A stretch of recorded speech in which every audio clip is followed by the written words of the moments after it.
is Inside Out. The Inside Out ne Abdunur Shamundu.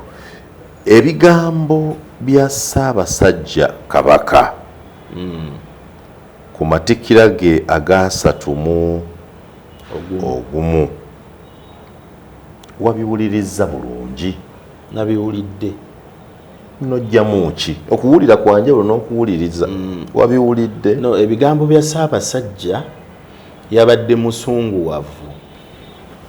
Waliwo bannabyabufuzi b'ekibiina ekimu bwe yagambye ankuwa Genesis kuba mbeerawo ngoberera ssebo. Waliwo bannabyabufuzi b'ekibiina ekimu ababadde bagufudde omugano okutyoboola obwakabaka bwa Buganda, naye nga kye beesibako ndowooza wolerako n'omukulembeze waabwe yagamba nange ensonga ezo mugende mubuuze Mayiga. Kugamba ne bafuula Katikkiro kuba obadde obiwulira Simon munnamawulire. Mayiga yawamba Kabaka. Yamuwamba. Mayiga ayagala kweddiza Bwakabaka. Mayiga akasajja ako in fact waliwo ne pano y'abamawulire nagiwuliranga ennaku nenkwata ge mazima ate nga bannamawulire bendowooza nti bantu abali professional ate nga ekyamazima bannamawulire mulina obuvunaanyizibwa okutuwa information entuufu, mulina obuvunaanyizibwa okuzimba eggwanga lino. Mu Uganda opposition eri weak, mmwe mwandibadde muyimirirawo okuwa abantu information. Bino byonna betwogeddeko nti abantu abatamanyi naki, kakati twesanze nti obutamanya bw'abantu buyingidde ne bube tulowooza nti ba profession. Oli ayogera, nze nina abamawulire be nayogeranga nabo abamu nga bakola na Mmengo. Oli naakugamba Kabaka baamuloga, Katikkiro yagenda Tanzania n'amuloga. I like the lesson. Era abeere yakuma byoto. Akasajja kamuwamba, bamuteekako abasirikale, bakola bino na bino. Nawulira omuntu omuyivu nga nkakasa jjuuzi Kabaka bwe yayogera nga ali Namibia. Omuyivu muntu muyivu sijja mmwonanga naye ndowooza Mayiga bw'atulaba kama twatuyita mbuzi. Oyo si Kabaka. That's artificial intelligence. Ngoli yasoma yankakasa nti speech ya Kabaka nga ali Namibia was artificial intelligence. Otherwise Kabaka mugalubindi nawo labe koti olabe koti bwe yambuse wano oyo siye Kabaka nga akakasiza this was an artificial nti eje twava. In fact Kabaka ovayo kola video eyo waliwo munnamawulire gwendowooza ali professional. I want to give walowooza nti ali akola ne Daily Monitor bamuyita Gabriel Buule namulabako interview naye we yakola interview ku YouTube ndowooza kwe nagisanga ngayogera ku video eyo n'agamba nti mu Kampala mulimu essomero erisomesa videography limu ndowooza bayita Kampala School of Videography.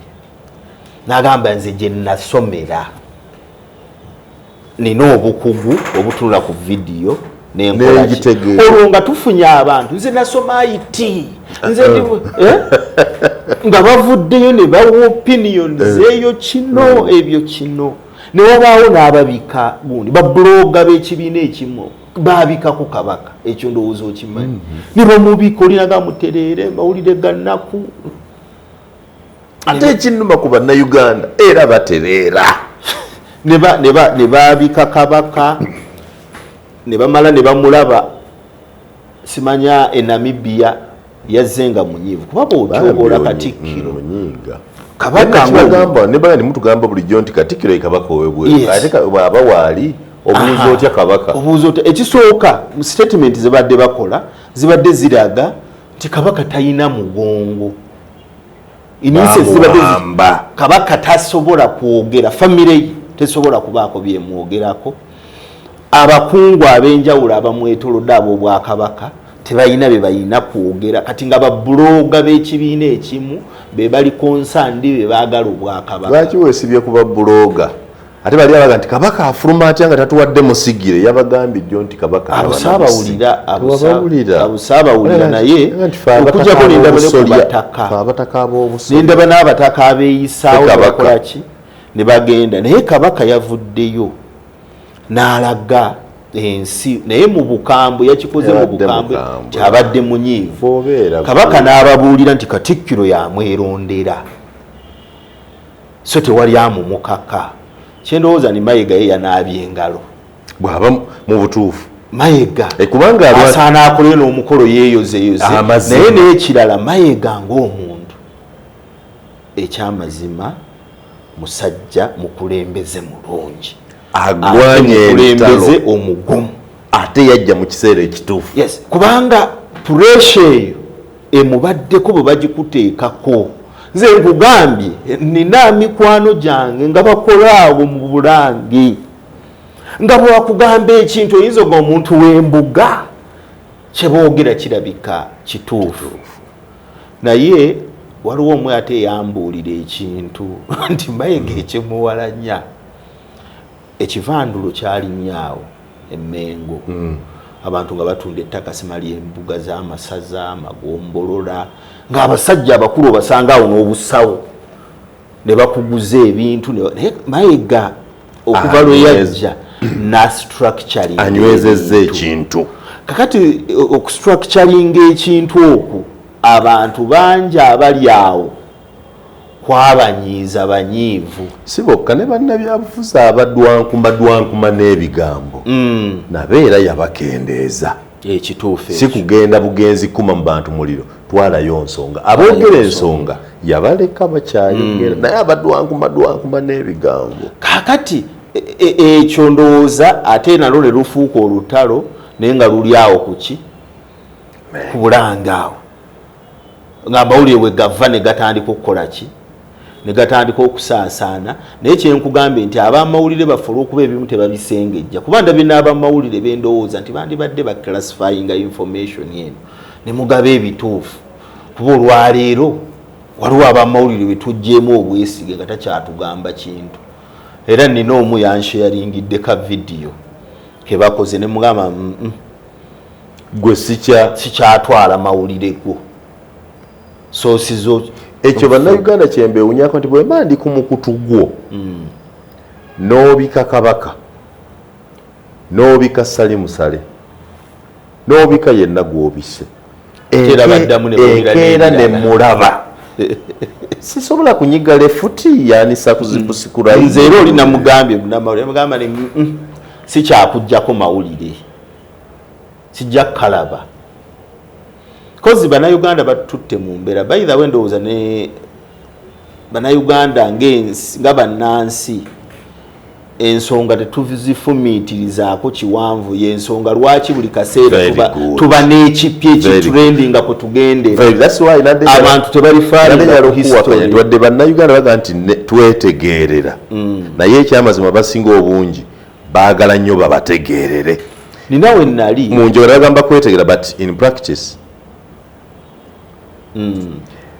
ninawe nali n'omukulembeze omu mu State House abatambuza projekiti za gavumenti nga twogera ku buli bwanguzi ne mugamba obuli bw'enguzi mu Uganda President Museveni tasobola bulwanisa kuba naye abubaddemu oba abadde lenient ku bwo nanvuma nantyobola ne mugamba President Museveni yali alagiddeko kukozesa ssente za Microfinance Support Center mu Kalulu era igigi actually no DPP nayagala okutwala mu kooti yali Vice President Wandera Kazibwe n'omwami omulala erinnya lye neerabidde lwakukozesa ssente za Microfinance Support Center kuziteeka mu campaign era President n'ayita DPP n'ayogera naye nti basonyiwe ngenda zikola ki sente ngenda zizzaawo nze ngenda zisasula ne mbuuza ekyo obwo buli bwanguzi n'asooka ntyobola ng'ebyo tabiwuliranga nako naye ng'ali State House gy'abadde ebbanga nti wano tubeera era bw'oleeta kati ebintu bya 2016 ntera nnyo okugamba bannaffe abali mu opposition ti tetunnakolayo bipya ebintu olwaliro bye tunyumya oba bye tukyakola Bassebagala baabikola ba Dr. Besigye babikoze tukola ebintu byebimu naye oli n'akulaga nti olwokuba kakati akikola individual mulala nti akakati ate kyanjawulo nnyo kwegamba nti bannayuganda tetutera kulifaringa ku history kukola decisions za maaso tutunula nnyo ekiriwo yensonga abantu tebasobola kwefumiitiriza ku bintu nti naye tuzze tukola bwetti ne bwetti lwaki tetukyusaamu ne tukola ki ne tukola bwe tuti ekyo kikyatukosa nnyo nga bannansi ate ekyo si kya bibiina opposition kyamundu lwaki olowooza nti Kabaka yadayagala ku bannabyabufuzi si bakungu b'ab'Emmengo anti bannabyabufuzi n'Emmengo naye ebaddeyo ebizibu ebyo ekyatusana kati ab'Emmengo badde boogerera Mukama abagenda e Namibia ne batalaba naye naabo yaboogeddeko abataka yaboogeddeko yabagambira abataka simwe mulonda Kabaka ate nabwe mulonda tulina obuyinza obukyusa obulombolombo Kabaka alina obuyinza obukyusa obulombo Kabaka yabadde mukambwe kyendowooza yayagadde okubategeeza nti mutugjeeko akajanja era aba ayogera munansonyiwa aba ayogera mwana we gwe nabadde nayo naga nti eyo speech y'Amayiga si Kabaka no nyina wennalabye oli ng'akomenti oyo Kabaka oyo Katimayiga yeyawandiise wambira ddala omusajja oyo Mayiga yayogera ono Mayiga yagimuwandiikidde kuga nti Kabaka takyalinamu ndowooza ekigambo kino simanyi naye kankikozese Kabaka takyalinamu geetegeerera bwe baagala okulowoozesa mulwadde nnyo munafu nnyo takyategeera baamuwamba n'Abagereka baganda ba Kabaka abaana be bajega nnyo tebamanyi nabo kigenda abatasobola nakuvaayo kubaako kye boogera nga Mayiga atulugunya kitaabwe oba nga Mayiga asaanyaawo Obwakabaka eyo mbeera mwe bakoze eki mwe batutadde naye nga mwattu Ssaabasajja yatugambye tuddeyo ku nnono tutandika okugoberera ennono ebintu ebifa ku Bwakabaka kati naye era Katikkiro yabitutegeeza n'atulabula tubeegendereze yatugambye naye ffe tuzze tukikola yatugambye tubeegendereze tuzze tukikola tuzze tubeegendereza tuzze tubeegendereza naye Ssaabasajja yayongedde kuggumiza kyetubadde tukola kyetubadde tuwogera in fact nalaba Katikkiro Mayiga ennaku ezo mwattu ng'agamba ebintu ebyo bikoma nnyo ku social media bw'otuuka mu bantu ba bulijjo eri wansi era kyenjagala okulabula bannabyabufuzi bannaffe ab'opposition titugenda kutuuka naddala wano mu Buganda we twali twanyweza ate nawo watuddukeko Katikkiro yagambye nti abantu ba wansi abantu bakyaleeta oluwalo kyova olaba emikolo gya Kabaka abantu tebeesalangako yadde Kabaka taliiyo kitegeeza bakyakkiriza mu bali wansi ya Buganda bakyategere emipiira gy'amasaza bakyagibeerako nga tebagiziranga oluwalo baluleeta nga bwe baaluleetanga ate buli mwaka lweyongerako olwa awareness naga kati kyova olaba ye yagamba kyova olaba abantu abo abadde tabaanukula nti bakoma ku social media si bangi naye kyendowooza nti bannaye bannabyabufuzi entale eza propaganda agenda okuzimbulula institutions ezimu twandibadde zo tuzeesonyi. Do we fear to speak the truth? Now let us speak politics, me and you. The truth is Mengo eganye okukkiriza ganya n'ekyabantu kubanga people power National Unity Platform n'abatunulizi b'ensonga bandibadde baloza nti Obwakabaka bwandibadde buli ku saidi y'abantu bwandyesulikidde ku saidi y'abantu kyeki abantu baagala nkyukakyuka era nga balaba enkyukakyuka gye baagala amazima ddala erabikira bulungi mu National Unity Platform ne Robert Kyagulanyi yensonga lwaki abantu nti baagala nnyo Obwakabaka betumanyi nga tebaliiko question mark nga ba Medard Segona ba Mwami Mpuuga ba Betty Nambooze beesogga ku NUP naye kirowoozebwa nti Mengo eganye okukkiriza okwembracinga NUP ne Kyagulanyi Bagala ekitebe kya Nuupu bakitwale ku Bulange. Sinakutegeera. Kitebe kya Nuupu bakikwate bakiteeke ku Bulange. Oba abakulembeze b'Obwakabaka bagende bagule kaadi za Nuupu. Ekyo kye baagala. Twagala okulyayo ebigambo, okulyayo statements, okulabayo ebikolwa ebiva emmengo nga byendoosinga n'okukakasiza ddala nti mu butuufu essuubi ly'enkyukakyuka erya Uganda liri mu Nuupu ne Robert Kyagulanyi. Tetubiwulira. Nze ndi Muganda naye ndi wa Jeema. Obuganda nabuvuddemu. Nze bwe ngende Mmengo Engobe. Tonnakola muzinziguzi tewakutulaga nti gwosobola okuleeta enkyukakyuka. Anti kakati Obwakabaka bwaffe ffenna. Obwakabaka it is a cultural institution. Gwe lwaki olowooza ti abalowooza batyo Obwakabaka bannayuganda yali boogera ku kintu ekitibwa enguzi. Era Robert Kyagulanyi n'agandiza ekiyitibwa enguzi. Siwuliriza. Ne kimutabula ne ow'ekitiibwa Mathias Mpuuga. Ne tulowooza nti n'Emmenge egenda kuvaayo evumirire ekyo ekyogerwa nti Mpuuga yafuna ka Service Award mu ngeri ekusaba Bannayuganda bakiikirira. Instead Mmengo ewagidde buwagizi Mpuuga. Njagala yogerenga mu byabyabufuzi singa Omuganda no njagala nti Mmengo ewagidde Mpuuga ye to discussing politics. One, kakati waliwo abalaba Mpuuga nze kanneewenga nze waliwo abalaba Mpuuga mu mbeera endala kati nange kanjogera ebyo eruwa. One, Mpuuga yaweebwa million 5 ng'abaddeko leader of opposition. Sente ekiteeso kyaleetebwa mu parliamentary commission mu mateeka ekkirizibwa okuwa ensaka ababaka ba parliament okubiditamininga. Parliamentary commission teri independent tikyesalawo kiri final kuba oyinza okugamba conflict of interest nti kyesalawo baatuula ne beewa bebenkomeredde.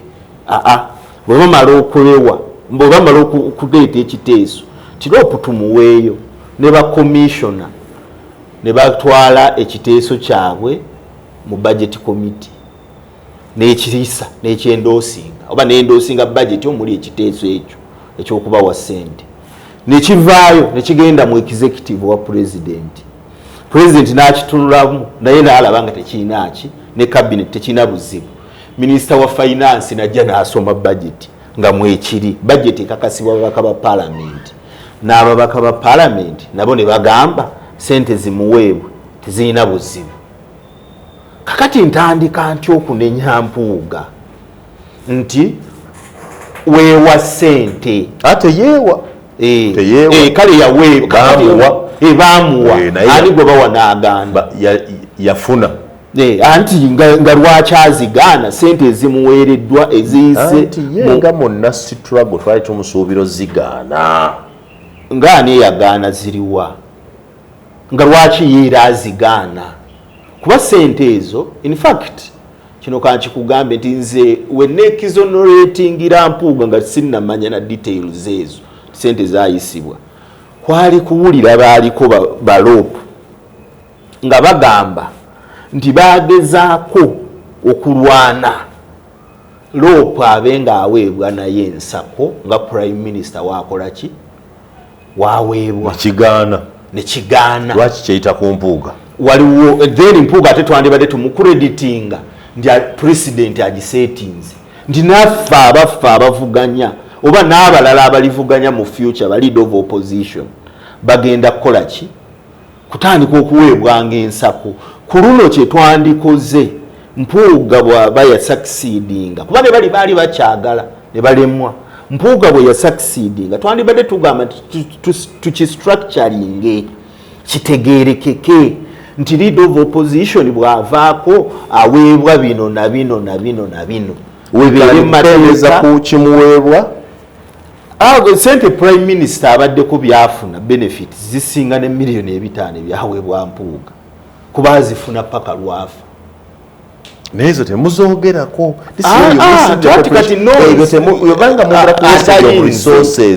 lwaki ebyo nabyo temubyogera bayira wenze siwakanya kuwa bakulembeze abo bintu ebyo kuba waliwo ensonga waliwo background lwaki abakulembeze bava mu bukulembeze abakulembeze abali mu bifo ebiri sensitive kuba si buli mukulembeze nti aweebwa lwaki babawa mukola emirimu gyabwe basobola okunyiiza abantu omuntu muyanga lutaya prime minister osobola okunyiiza omuntu wagenda simaya ku mwala egundi n'olagira babagobe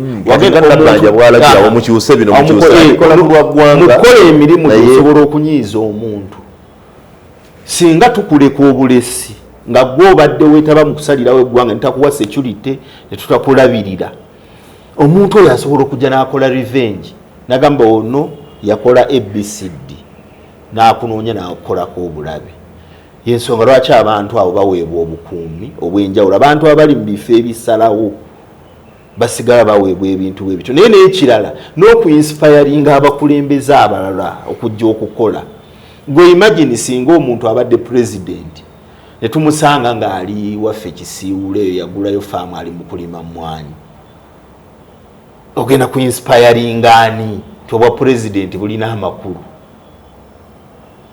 kati ebyo bye biteesaawo obusiimo obwo nti omuntu ave mu bwa president asigale ng'ali mu mbeera eyeegombesa abalala lwakuba ate mu Africa tukisussa ti abakulembeze wa Africa batuuka ne babba n'ebyaffe ate bye tubadde tulina okubenefitingamu ne babba oyagala kuŋŋamba nti olaba ng'enkolagana y'obwakabaka n'ennuuku teriimu birumira. Do you think Mengo has been fair to Nuupu and embrace the way it has been fair to other parties? Nuupu embraced FDC at its start. You remember? Manyaka obwakabaka Mengo ya embrace bulungi. Mengo yakola ki? Mengo embracinga FDC yakola ki Mengo? Nejyaniriza nejagazisa abantu abo ne batuuka n'okulowooza nti olw'okuba kabaka buli lwabaggulawo omwaka akola kisumuluzo bw'ati abeera ategeeza nti olwo Katikkiro yatugamba okunoga emmwanyi emmyufu eza kyenvu ziba tezinnatuuka naye kyogambye ekya FDC Mengo kale institution y'Abaganda abajemba bwe tugendayo nti olwokuba yajembulesinga n'abamu ku baminisita Mengo ba Joyce Nabosa Ssebuggwawo owekitiibwa Ssewava Sserubi n'abalala Kamala Kannamwangi n'abalala ne batuuka n'okwegatta ku FDC ate ova ku ŋŋamba owekitiibwa Mpuuga owekitiibwa Sseggona sigwoba ŋŋambye siba Nuupu nkwe nti Mengo institution etugatta ffenna abajema abenaremu eri institution y'Abaganda ffenna twanirizibwa Mengo kakati wabaawo abalina endowooza ndi Mengo erina kufuuka yaabwe bokka nze ndowooza be balina endowooza ezeesulise ate ndowooza ekyo Katikkiro yakyanukudde yabagambye abasiraamu baddembe okujja wano abakatuliki baddembe abasamize kasaba n'abatali Baganda Mengo bakola ki ebaniriza ogambye nti in fact kyakolewa kyawagamba okwembulesinga FDC Dr. Besigye yakyali Mengo ne President Museveni n'akyalayo Honorable Kyagulanyi akakyali Mengo b'emirundi ng'emeka sigimanyi gye mulabye ng'akyaddeyo bannabyabufuzi bangi bammawo aba anti bakabuleta abantu bangi bakyaddewa Mengo olw'okuba nti institution Kyagulanyi tafiiringa ng'obwakabaka bumuwagira anti kati ekyo Busooka ne bamuyita eryangobi ewala ne bamuyita eryobinyi naye mmwe wammwe tannakiwulira ate nno ye Mengo emukyaza n'omukyaza Katikkiro n'amurisiivinga n'amuwuliriza Busooka baali bamukyazizaako n'agenda alabe ku Kyabazinga abamuyita ngobi nze ndowooza naye ebyo simanyi byoyogera oba birowoozo ebikiikirira ebirowoozo bya mwami Kyagulanyi naye bwe biba bye bikiikirira bye biri mu bantu bye muti okwogera ekiri mu bantu Mengo abantu amanyi ekigambo ekyo kiri misuse Menge egaanye ekigambo bantu Kyagulanyi Uganda abangi kwe baliko ekigambo bantu kukimisiyuzinga ekigambo bantu tukimisiyuzinga fenaffe tuli bantu zisiwagira mwami Kyagulanyi yes ng'oli mu opposition yes je gundi kyamu nze nina interest nange siwagira mwami Kyagulanyi okakasi era ndowooza nyina ideas ennungi okusinga ku mwami Kyagulanyi simuwagira naye wagira kakati nze siri muntu ffe tetuli bantu ate nina abanzikiririzaamu abalokyengambe nti ekigambo bantu mukiri amasannyalaze leero tegali kuggwe kakati ebyamasanyalaze oba obuta amasannyalaze goyogerako sigategeera naye ebyobufuzi essuubi ly'abannayuganda abasinga teriri kuggwe ebyobufuzi byandowooza byakuvaayo n'oteekawo endowooza abantu ne bagula endowoozayo oba ne batagigula Uganda batugambye tuli abantu miliyoni 46 45.9 naye abantu abeetaba mu kulonda okuwedde bali miliyoni ndowooza 10 tezawera na 11 ku miliyoni z'abantu ezo abali mu Uganda kati abantu miliyoni 3 n'okusoba kitegeeza tebakkiririza mu Museveni Kyagulanyi Amuri atyo oba abalala ekyo nakyo njagala okitunuleko so ekigambo bantu tulemu kukimisrepresentinga ekigambo bantu tugamba abantu naffe gye tuli abatabiraba bwe tutyo fenaffe abalaba ni nze birowoozo lwaki Katikkiro tamatira Kyagulanyi ekyo sikimanyi ekyo Katikkiro ezo kiddamu simanyi oba tamumatira amumatira simanyi gwe mukulabako nga observer you comment about others lwaki Museveni observe and make corrections here you can't observe nedda simanyi oba ate ku Museveni nkoze observation ki nze simanyi nkolagana yaabwe kyemmanyi nti oli Katikkiro wa Buganda ali all embracing ayaniriza abantu bonna kuba ndabye ab'enjawulo nga bagendayo tewali gwe baali bagobye ndabye ku Buganda ina radio amatira Bobby Buganda ndabye ina radio kuba amumatira kuba ndabye ko ne Bobby yakamukyaza emirundi 2 gye naakalaba Emmengo mu Bulange nendaba ne Lopo aliko kati ow'ekitiibwa Ssennyonyi nga naye akyadde n'abanuupu ne bagenda ne bagula emijoozi Emmengo era Katikkiro n'aba receivinga bulungi kati simanyi ekyo kyo sikimanyi ekyo kiyinza okubeera kya propaganda so bwogambye nti Kabaka yabadde ayita bannabyabufuzi abamu baategeeza waliwo bannabyabufuzi abavuddeyo ne boogera bannayuganda babamanyi abavuddeyo ne bagamba mubuuze waliwo abavuddeyo waliwo abamawulire abavuddeyo waliwo abakulembeze ab'enjawulo abavuddeyo ne boogera ebigambo ebikikinike abo Ssaabasajja be yabadde agamba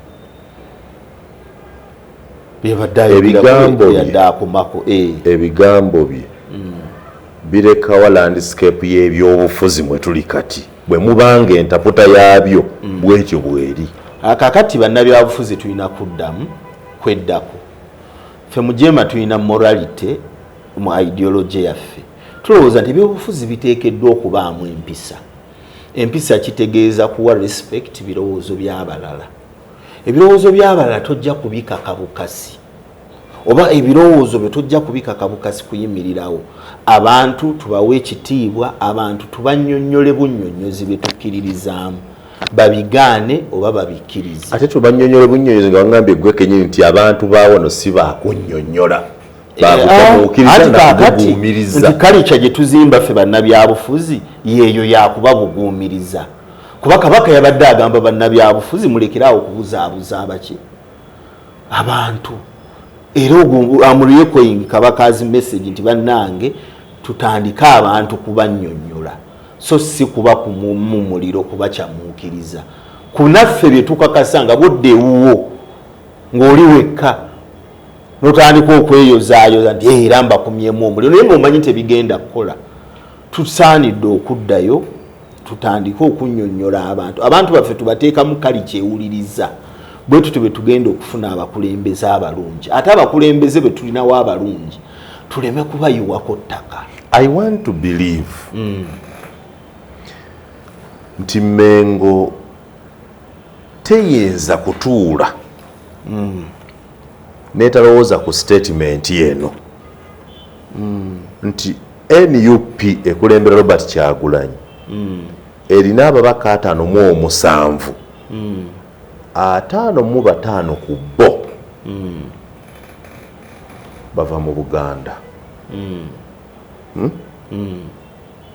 Busoga yalonda MP wa Nuupu ogu gwe ngasoma ebyofuzi statement oba ogifunye.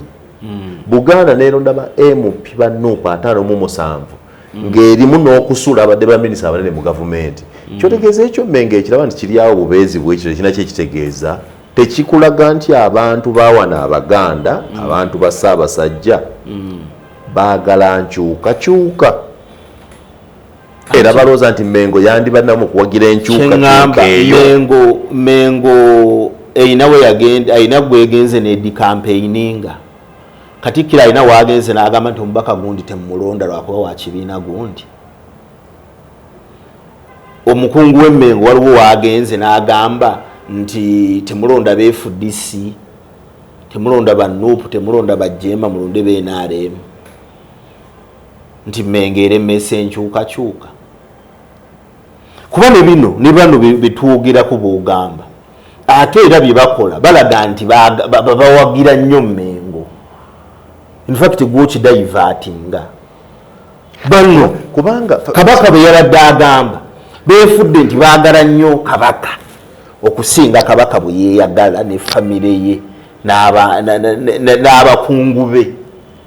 Kabaka kye yabadde avumirira nti abantu bataddewo embeera mutuwe kabaka twagala kabaka ne batuuka n'okugenda ku embassies z'ensi gy'abadde afuna obujjanjabi beekalakaase nti baagala babawe kabaka waabwe. So tebalwana nti ya Mengo tetuliiko Mengo aba struggle yatugoba kito kiriyo. Abantu badde bakozesa bulamu bwa kabaka okulwana mayiga. Omuntu akola kibi ki bw'ayagala kabaka we? Tewali buzibu. Omuntu akola kibi ki bw'abuuza kabaka we gyali? Ne bakunnyonnyola. Nkola kibi ki bwe simata na nnyinnyonnyola eyo? Anti kakati bw'otamatira na bateekeddwa kunnyonnyola oba oyina ekizibu ku mutwe. Oba oyina ekizibu ku mutwe abateekeddwa okunnyonnyola. Muyanga Lutaaya singa nzija tokosha eno yo gw'ogimanyi oyina n'abakozi bo. Singa nzija ne bampa information tya Muyanga twabadde tulagaanye okusisinkana wano ku ssaawa 3 n'enzija ne tutalaba Muyanga. Ne bangamba nti ataliiwo ayina waagenze eka agenze emirimu bwegiti ne bwegiti. Nengenda ku social media balimba bayaaye balimba nze njagala Muyanga mandika ekikyamu.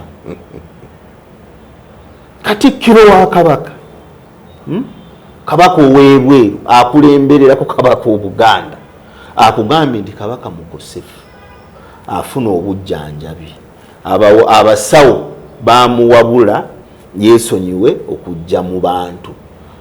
Kuba wandibadde otandika nakyo ekimuluma naye ate ebyo abasawo olaba n'abasawo bennyini tebakkirizibwa kugaba ndwadde z'abantu. Kugenda yakugamba nti bundi obulwadde obumuluma bwe buti. Wabaddewo abaagala ndowooza ne Katikkiro ave abagaye kabaka yalwala kino yatugamba ayina alagi yakyogera nti yagamba alagi mutawaanya.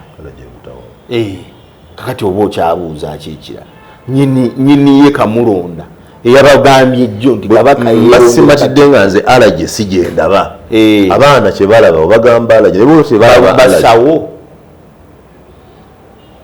kuba osobola okugamba kyolaba ng'oli musawo.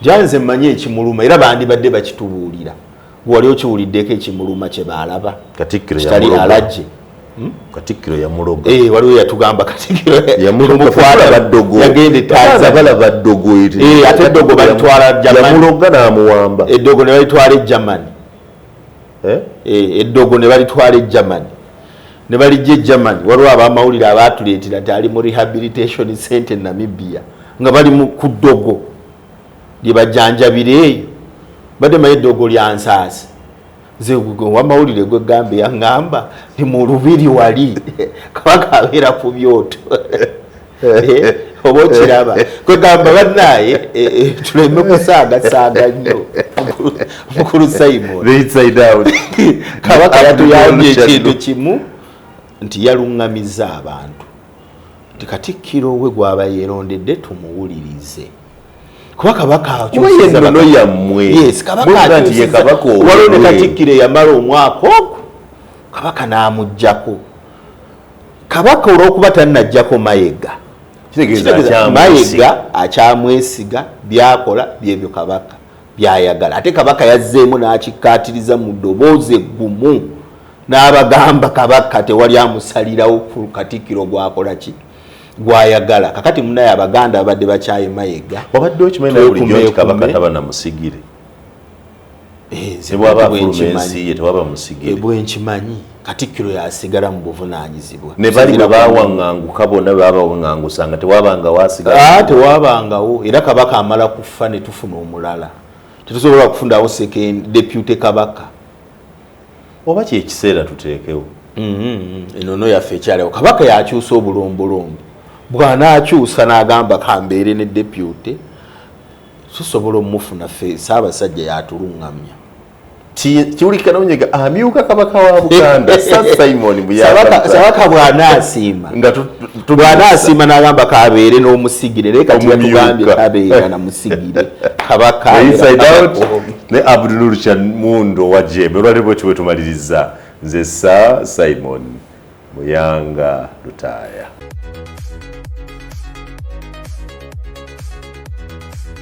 This is Inside Out.